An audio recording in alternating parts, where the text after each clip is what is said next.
የሌለውን ቤቴ ላይ ጠርቼ ተጸዳዳሁበት። ይችላል አርሴ ይችላል ይችላል ይችላል አርሴ ይችላል ይችላል አርሴ ይችላል ይችላል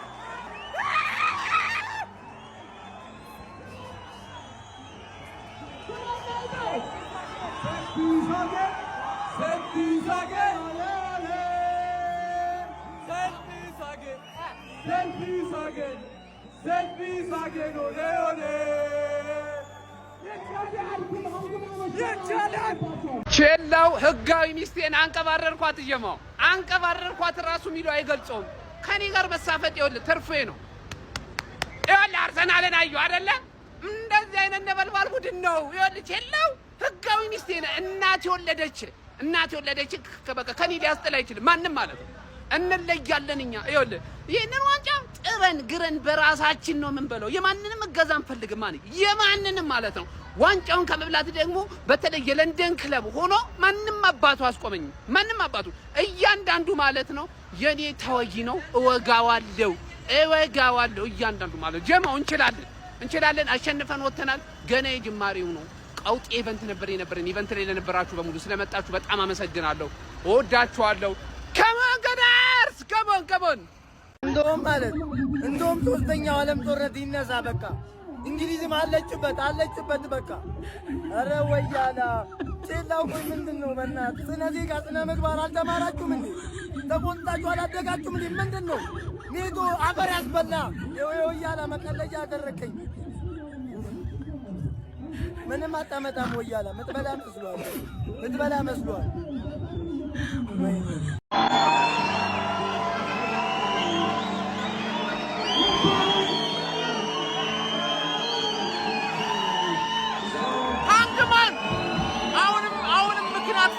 አሁንም ምክንያት ፈልግልኝ። ተጸዳዳውብህ አስቀሰምኩ።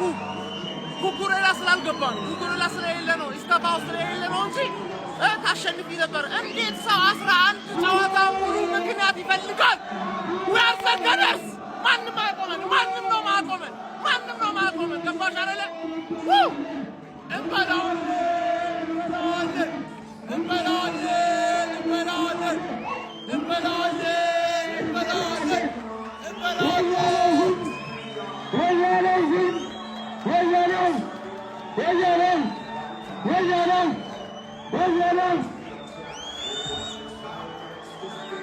አድርገን ነው የምንበላው ዋንጫውን። ሰፍ እንዳልክ ማለት ነው።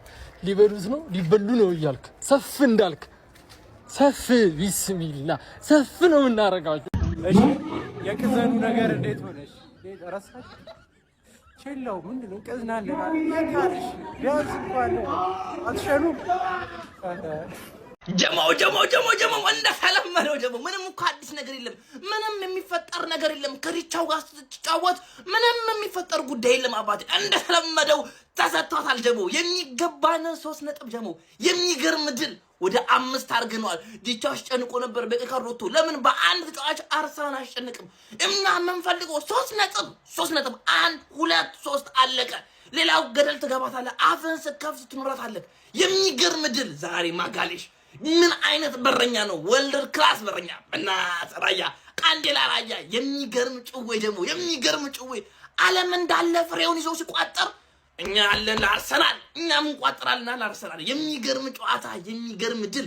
ይሄ ዓመት ከአርሰናል አልፍም። ተማመኑ። ዛሬ የሚገርም ድል። ተከታታይ 2 ጨዋታ ይጥላሉ ተብሎ ሁለቱንም ለንደኖች አበረናቸዋል። ይመቸን። በዚህ ዓመት የአርሰናል የቆመ ኳስና አርሰናል ባልና ሚስት ሆኗል። የአራዳ ልጆች ዋትኤቨር ዘዌዘር የሚለውን ዋትኤቨር 3 ነጥቡን አምጣ ሆኗል። የአራዳ ልጆች በየትኛው መንገድ ወደፊት እንጂ ወደ ኋላ ትቷል። አርሰናል የአራዳ ልጅ ነገሮች እየመረሩ ሄዷል። አሁን 5 ነጥቡን አስጠብቋል ማለት ነው። ከዚህ በፊት ሊቨርፑል ፕሪሚየር ሊጉን ሲበላ አሊሰን ቤከር ነበረው። ማንቸስተር ሲቲ ሲበላ ኤደርሰን ነበረው። አሁን አርሰናል ዴቪድ ራያ ያለው ምን አይነት ግብ ጠባቂ ነው? ያራዳ ልጆች ዛሬ ብቻውን 17 የነበረ ግብ ጠባቂ ነው።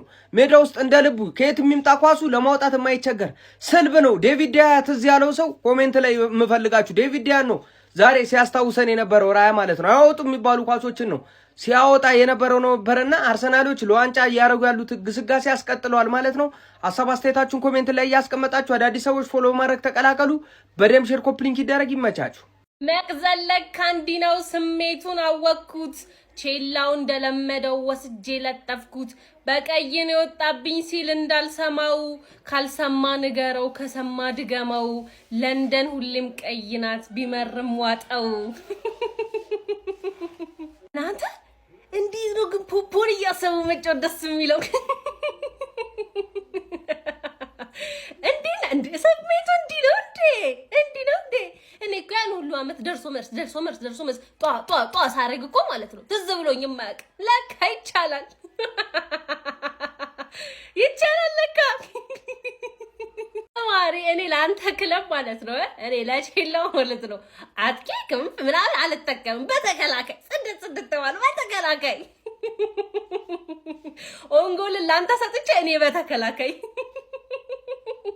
ደጋፊዎች የምስጋናና የይቅርታ ቪዲዮ እየጠበቅን ነው። አዎ ስለቋጠራችሁብን የይቅርታ ቪዲዮ ነጥብ ስላስጣልንላችሁ ደግሞ የምስጋና ቪዲዮ በ24 ሰዓት ውስጥ ቢሆን ደስ ይለናል። ከቻላችሁ በ12 ሰዓት ውስጥ ካልሆነ ደግሞ በ24 ሰዓት ውስጥ። ዘንድሮማ በላ ነው። ቼላው ጉድ ሰራ። ድሮስ ቼላን ተማመኝ። ቼላው የወያለው ሚስቱ ናት። በቃ እየለች ነው የምታፈነድደው ኤቭሪዌር። በቃ የለንም ጉሬት ብሎ ምን እንዳትል የለህም። በቃ የለህም። ወጥ እንዴ አንድ ጨዋታ በ11 ተጫዋች መጨረስ ያቅታል። ኤቭሪ ጌም የመጀመሪያው ጨዋታችሁ ላይ ካይሴዶ ወጣ። አሁን ደግሞ ፔድሮ ኔቶ ወጣ። ምንድነው? ቆይ ሴት ፒስ ኤፍሲ ቆይ ስላንቺ እናወራለን። ሴት ፒስ ኤፍሲ 2 ጎል ከሴት ፒስ ኢማጂን 2 ጎል ከሴት ፒስ። ፕሪሚየር ሊጉን አግማማችሁት። አርሰናሎች ፕሪሚየር ሊጉን አግማማችሁት። የምሬን ነው የምላችሁ። በኦፕን ፕሌይ አንድ ጎል እንኳን አናይም። ግን ዊን ኢዝ ዊን። በዚህም በዛም አሸንፋችሁ ወጣችኋል። ነገር ግን የቼላው ነገር ነው። ሁለተኛ ቼላን ተማመኝ የምን ያስተለላ ቼላው በቃ ተባረኩ። ከቻምፒየንስ ሊግ ሁላኩ ወጣችሁ። በቃ ትወጣላችሁ ከቻምፒየንስ ሊግ ስፓታችሁ። ለቻምፒየንስ ሊግ ስፓታ እንኳን አትሸካሸክም። ለኔ እኮ አሪፍ ነው። ለኔ ጥላል ምንም ማለት አልችልም። አርሰናሎች እንኳን ደስ አላችሁ። ኔቶ እና የመሳሰሉ ተጫዋቾች ግን ነገ እንዳላያችሁ፣ ካሁን በኋላ እንዳላያችሁ። ቆይ ማን የፈቀደልን እኛ 2-1 ዝም ብለን እንድናሸንፍ? ቼልሲ በቀይ ኧረ አቢዩዝ አታርጉ እናንተ ዴ ቀስ ብላችሁ ተጫወቱ። የምሬን ነው የምላችሁ። ይኸውልህ 19 ቲም ብትቋጥሩ ምንም አታመጡም። ቼልሲ የካራባኦ ካፕ ልትበቀለን። ኧረ በእናትህ በቃ ኧረ ዴ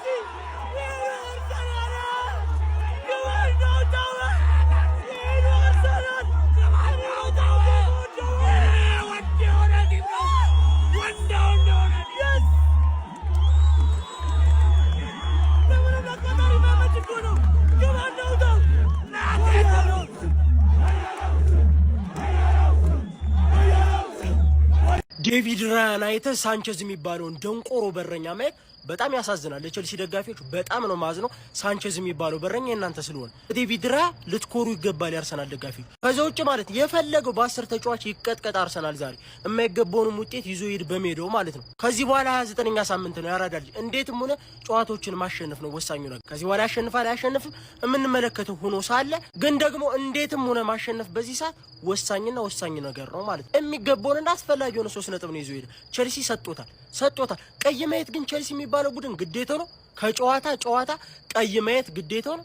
ይሄ በጣም ያሳዝናል። አረ በስመ አብ። ሲቲ 1-0 ሊድ ስናሸንፎ ጎል ሳይገባበት በክሊን ሺት ስለተቀጠቀጠ ብቻ ይሄ ሲቲ ነው አርሰናል የሚይዘው ይላል። አርሰናል ደግሞ ቀይ በወጣበት ቼልሲ እንኳን ተቀጥቅጦ በሁለት ዲፌንደሮች እንደተለመደው በኮርና አግብቶ በኦፕን ፕሌይ የወደቀ ቲም እንኳን ማስከፈት ሳይችል እያሸነፈ ይበላል።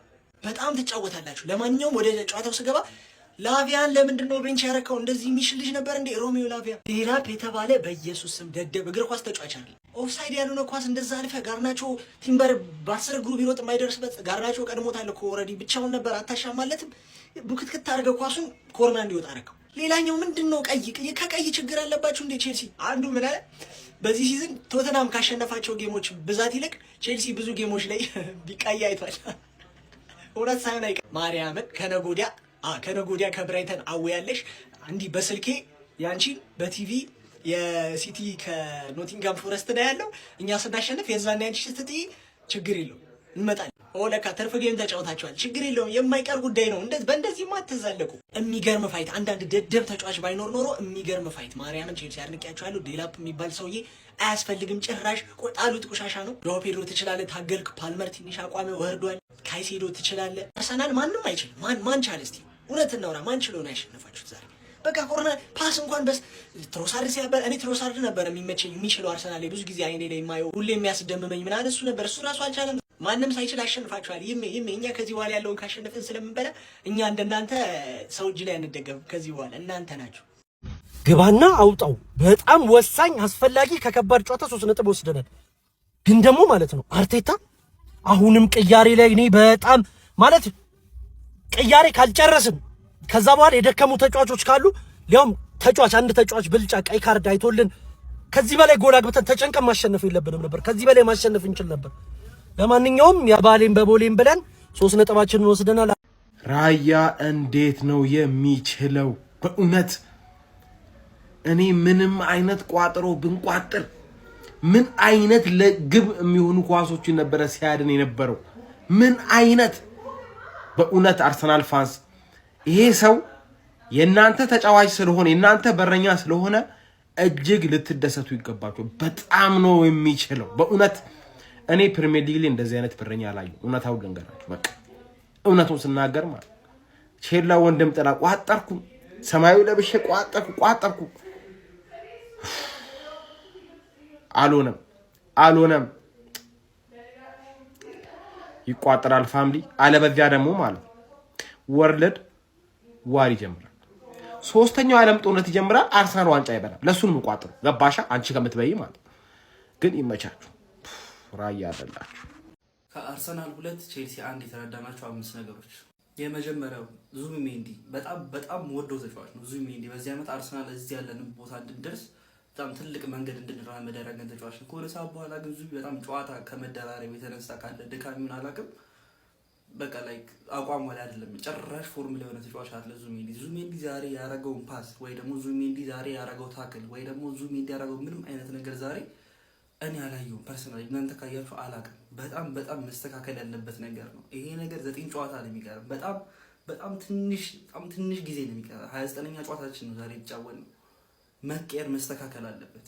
ሁለተኛ የተረዳ ነው ፈርስት ሃፍ ላይ መጠቀም ያሉብንን ቻንሶች ማንጠቀም ከሆነ ሰከንድ ሃፍ ላይ እነዛ እድሎች ተመልሰን ላናገኛቸው እንችላለን። ዛሬ ሁለቱንም ጎል ያስቆጠርነው ከኮርና አይደለ?